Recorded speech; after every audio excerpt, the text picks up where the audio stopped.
Narito ang 5 pangunahing destinasyon na dapat mong bisitahin sa lungsod ng Pasig. Ortigas Center, isa sa mga pangunahing sentro ng negosyo at komersyo sa bansa.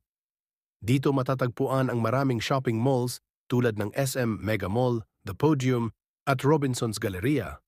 Immaculate Conception Cathedral, Pasig Cathedral, isang makasaysayang simbahan na itinayo noong 1573. Rainforest Adventure Experience, RAVE.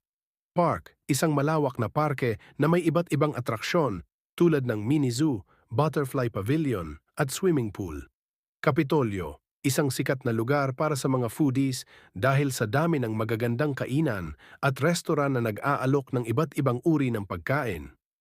Lopez Museum and Library, isang museo na may malawak na koleksyon ng sining, kasaysayan at mga libro.